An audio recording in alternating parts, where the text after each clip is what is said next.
السلام علیکم۔ بزم حرف و حکمت میں خوش آمدید۔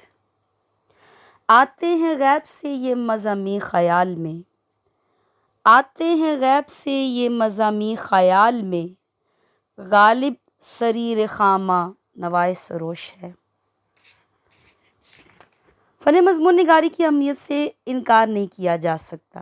اس کے ذریعے ایک تخلیق کار مذہب، تاریخ، ادب، نفسیات اور دیگر فنون سے متعلق اپنے جذبات و احساسات کا بہترین اظہار کر سکتا ہے۔ تاہم شرط یہ ہے کہ مضمون نگار تعمیری سوچ کا حامل اور وسیع تر مطالعہ اور پختہ اسلوب کا مالک ہو۔ عہد حاضر میں ذہن رسا رکھنے والے متعدد احباب بطور ذریعہ معاش بھی مضمون نگاری اپنائے ہوئے ہیں۔ یہ جو اخبارات میں، کالم اور رسائل میں مضامین چھپتے ہیں، ان کا مصنفین کو معقول معاوضہ ملتا ہے۔ یوں مضمون نگاری ملک و قوم کی فلاح کے ساتھ ساتھ مصنفین کی اقتصادی خوشحالی کا بھی ذریعہ ہے۔ یاد رہے، کسی بھی فن میں طاق ہونے کے لیے اس کے قواعد کا علم ہونا اور مناسب مشق اور مزاولت سے گزرنا انتہائی ضروری ہے۔ یہ بات مضمون نگاری پر صادق آتی ہے کہ ایک شخص جتنا بھی فاضل ہو، فن مضمون نگاری سے عدم واقفیت اور تحریری مشق کے بغیر کامیاب نہیں ہو سکتا۔ بس آج کے اس لیکچر میں مضمون نگاری کا مفہوم، اہمیت، ابتدا و ارتقاء، اس کے اجزاء اور اصول و ضوابط مکمل تفصیل کے ساتھ آپ کے سامنے پیش کیے جاتے ہیں۔ امید ہے آج کا یہ لیکچر آپ کے لیے بہت فائدہ مند ہوگا۔ فکر، مشاہدے اور خیالات کو منظم اور مدلل انداز میں بیان کرنے کا فن مضمون نگاری ہے۔ مضمون ضمن سے بنا ہے، عربی زبان کا لفظ ہے جس کا لغوی معنی ہے ضمن میں لیا ہوا، ملانا۔ انگلش میں ایسے کہا جاتا ہے، بیان کی ہوئی بات۔ اصطلاحی مفہوم کیا ہے؟ ادبی اصطلاح میں مضمون سے مراد وہ تحریر ہے جس میں کسی متعین موضوع پر خیالات، نظریات اور معلومات کو مسلسل، منطقی اور مدلل انداز میں پیش کیا جاتا ہے۔ مضمون نگاری کی اہمیت کیا ہے؟ آئیے دیکھتے ہیں۔ فکری پختگی پیدا کرتی ہے۔ پہلی بات یہ کہ مضمون نگاری سے مصنف کے سوچنے اور استدلال کرنے کی صلاحیت میں اضافہ ہوتا ہے۔ نمبر 2، ترسیل معلومات ہے۔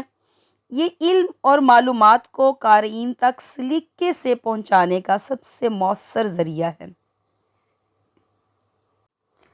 نمبر 3، تخلیق کی صلاحیت۔ طالب علموں اور ادیبوں میں لفظی ذخیرہ اور تحریری سلیقہ پیدا کرتی ہے۔ نمبر 4، تحقیقی اور تنقیدی شعور۔ حقائق کا تجزیہ کرنے اور منطقی نتائج اخذ کرنے کی عادت بھی پیدا کرتی ہے۔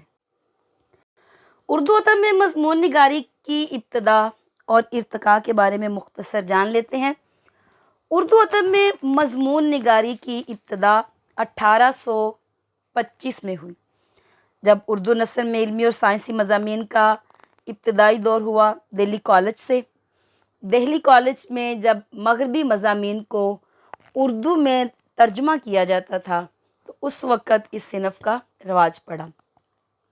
رسالہ تہذیب الاخلاق کے ذریعے مضمون نگاری کو باقاعدہ صنف کا درجہ ملا اور یہ سہرا جاتا ہے سر سید اور علی گڑھ کی کوششوں کی وجہ سے۔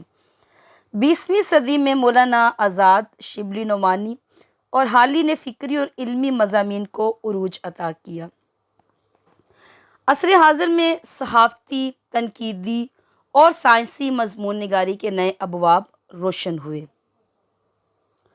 مضمون کے بنیادی اجزاء کتنے ہیں؟ آئیے دیکھتے ہیں۔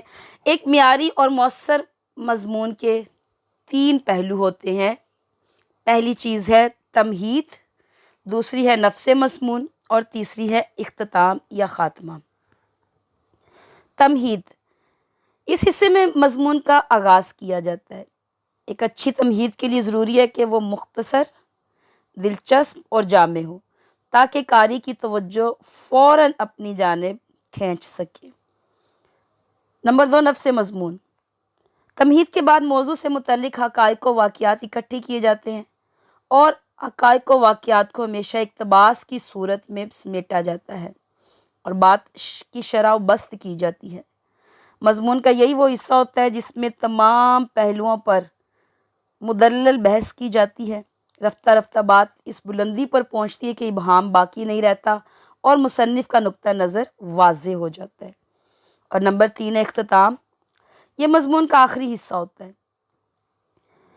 اور جہاں پوری بحث کا نچوڑ اور منطقی نتیجہ پیش کیا جاتا ہے۔ یہ حصہ واضح اور اثر انگیز ہونا چاہیے۔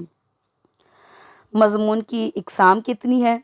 پہلی بات، علمی اور تحقیقی مضامین، حقائق، سائنس اور علمی نظریات پر مبنی سنجیدہ تحریر علمی مضامین یا سائنسی مضامین کہلاتے ہیں۔ نمبر 2، بیانیہ اور توضیحی، مناظر، واقعات اور سفر ناموں کی تفصیل بیانیہ مضامین کہلاتے ہیں یا توضیحی مضامین۔ نمبر 3، ادبی و فکری، ادب، شعر و شاعری اور تنقیدی افکار پر مبنی مضامین ادبی اور فکری مضامین کہلاتے ہیں۔ نمبر 4، طنزیہ و مزاحیہ، شگفتہ اسلوب میں معاشرتی اصلاح کے لیے لکھے گئے مضامین طنزیہ و مزاحیہ مضامین کہلاتے ہیں۔ معاشرتی مضامین، ہمارے معاشرے کے جتنے اہم موضوعات ہیں اس پر تحریر کرنے کو معاشرتی مضامین کہتے ہیں، جیسے جہیز ایک لعنت ہے۔ شخصی مضامین، کسی بھی شخصیت کی انفرادی زندگی، حالات، واقعات مختصر بیان کرنا شخصی مضامین، جیسے قائد اعظم، علامہ اقبال کے موضوع پر آتے ہیں۔ مذہبی مضامین، کسی بھی مذہبی موضوع پر قلم فرسائی کرنا مذہبی مضامین کہلاتے ہیں، جیسے اسلام ایک مکمل ضابطہ حیات ہے۔ آپ مضامین کی اقسام کا موازنہ دیکھ لیجئے۔ سائنسی ایجادات کے بارے میں اس کا اسلوب کیسا ہوگا؟ سنجیدہ اور معروضی ہوگا، اور اس کا مقصد کیا ہے؟ معلومات اور حقائق کی فراہمی ہے۔ غالب کی شاعرانہ عظمت اگر مضمون ہے تو شگفتہ اور مدلل انداز میں لکھا جائے گا۔ لوگوں، اس کا بنیادی مقصد ذوق جمال کی تسکین ہے۔ میرا پہلا ہوائی سفر یا کالج میں میرا پہلا دن، یہ توضیحی یا مسلسل اسلوب بیان ہوتا ہے اور یہ واقعات اور تجربات کی عکاسی کرتا ہے۔ اس طرح پطرس کے مضامین ہیں مزاحیہ مضمون، تو یہ طنزیہ اور ظریفانہ انداز میں لکھا جائے گا اور اس کا مقصد لوگوں کی تفریح ہوتا ہے۔ اب مضامین لکھنے کے کچھ اصول و ضوابط آپ کے سامنے پیش کیے جائیں گے۔ یاد رکھیے گا، انٹرمیڈیٹ کی سطح پر مضمون نگاری کا سوال 20 نمبروں کا حامل ہوتا ہے، لہٰذا کسی بھی مضامین کو لکھتے وقت کچھ باتوں کا خیال رکھنا چاہیے۔ یاد رکھیے، سوالیہ پرچے میں عام طور پر مضامین کے 3 عنوان دیے جاتے ہیں۔ طالب علم وہ انتخاب کرے جس پر اس کے پاس متعدد مواد موجود ہے، جس پر لکھنا اس کے لیے آسان ہے۔ اب سب سے پہلے تمہید لکھیں، 5-7 سطروں کی تمہید ہو اقتباس کی صورت میں۔ اس کے بعد نفس مضمون، جس میں واقعات کو شرح و بست کی جائے گی، اس کو پھیلایا جائے گا، موضوع کے تمام معلومات پہنچائی جائے گی، اس موضوع کی حمایت اور مخالفت میں دلائل دیے جائیں گے، اور آخر میں جو ہے نا وہ اس کا اختتام کریں۔ کچھ باتوں کو خیال رکھیں کہ ربط اور تسلسل ہو۔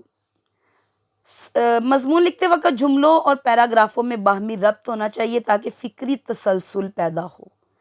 بات کو بار بار رپیٹ نہ کریں، کسی بھی لفظ کی تکرار نہ کریں، مترادف جملے، مترادف باتیں، اس سے گریز کیجیے۔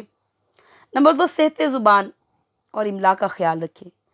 قواعد املا، محاورات اور تذکیر و تانیث کے درست استعمال کا خاص خیال رکھا جائے۔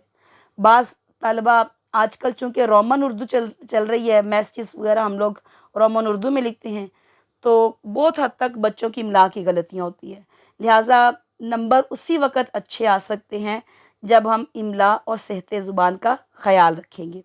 نمبر 3، پیراگراف بندی۔ یاد رکھیے گا، ہر نئے خیال یا نقطے کو ایک نئے پیراگراف میں ترتیب دیا جائے تاکہ الجھاؤ نہ ہو۔ نمبر 4، اختصار اور جامعیت۔ غیر ضروری طوالت اور تکرار سے گریز کیا جائے، کم الفاظ میں جامع بات کہنی چاہیے۔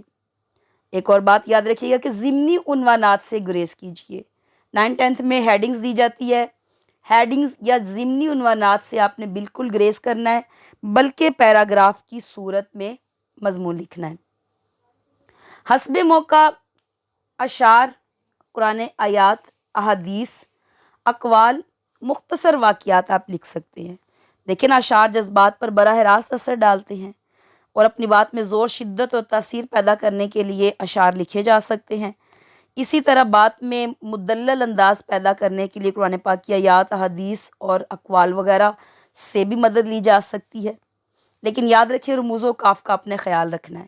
جیسے اگر آپ نے قرآن پاک کی کوئی آیت لکھنی ہے تو کون سا رموز و کاف کون سا استعمال ہوگا، اس طرح شعر کی علامت، مصرعے کی علامت، ان سب باتوں کا خیال رکھنا ہے۔ یاد رکھیے گا حمایت اور مخالفت دونوں میں دلائل دینا چاہیے۔